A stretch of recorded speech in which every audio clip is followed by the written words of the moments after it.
ஆண்டவா, 24 மணி நேரத்தில் 20 மணி நேரம் அந்த ஹெட்ஃபோனே தான் நான் நோண்டிக்கிட்டு இருக்கேன். அதுக்கு எந்த ஆபத்தும் வராமல் கூடவே இருந்து பார்த்துக்கப்பா. இந்த உலகத்துல நல்லவங்க எங்க தேடினாலும் கிடைக்க மாட்டாங்க. ஏன்னா நான் வீட்டுல இருக்கேன். என்ன கோரப்புள்ள கோவமா வருது? எதுக்கு எறும்பெல்லாம் பிடிச்சிட்டு வந்து உங்க அப்பா மேல விட்டியா? சக்கரை குறைய மாட்டேங்குதுன்னு அவர் தான் சுத்தி புலம்பிட்டு இருந்தாரு. அதான் எறும்பு பிடிச்சிட்டு போய் விட்டேன். சாவு வீட்டுக்கு போயிட்டு வரேன்னு சொல்லி என் சக்காலத்தி சரசு வீட்டுக்கு போயிருக்கல நீ. அடியே, கல்யாணம் ஆனதுக்கு அப்புறம் உங்களுக்கு என் மேல பாசமே இல்லையில, போங்க.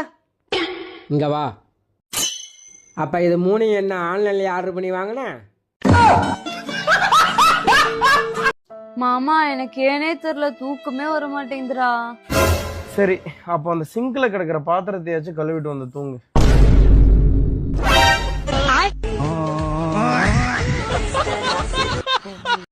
கஷ்டப்படாம எதுவும் கிடைக்காது. இல்ல, எனக்கு கிடைச்சிருக்கு. என்னது? கஷ்டம்தான்.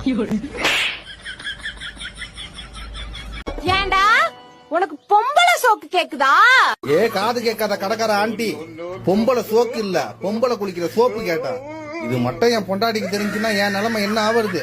செத்த நேரத்துல சந்தியில எழுதிட்டு இருப்பேன். அண்ணா, உங்கள்ட்ட நான் ஐஸ் வாங்கிட்டு வீட்டுக்கு போய் சாப்பிடலாம்னு எடுத்துட்டு போனேன். வீட்டுக்கு போய் பார்த்தா வெறும் குச்சி தான் இருக்கு, ஐஸை காணோம்.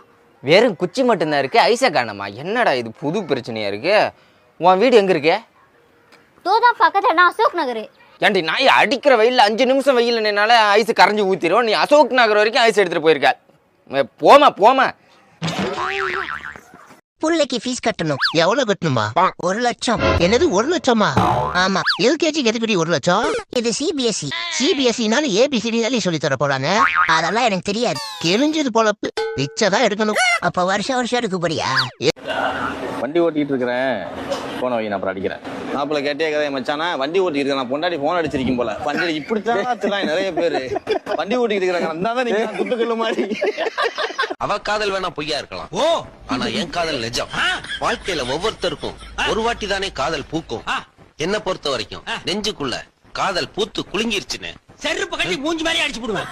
அது என்ன உங்களுக்கு மட்டும் காதல் பூக்கிறது, குலுங்கிறது, உதுறது? நெஞ்சுக்குள்ள என்ன பூச்செடியை தண்ணி ஊத்தி கடையா வளர்க்குறீங்க? கல்யாணம்னா என்ன, காதல்னா என்ன? கல்யாணம்னா கல்யாணம், காதல்னா காதல். அது எனக்கு தெரியாதா? விளக்கம் சொல்லுங்க. இதுக்கு விளக்கம் சொல்லுங்க.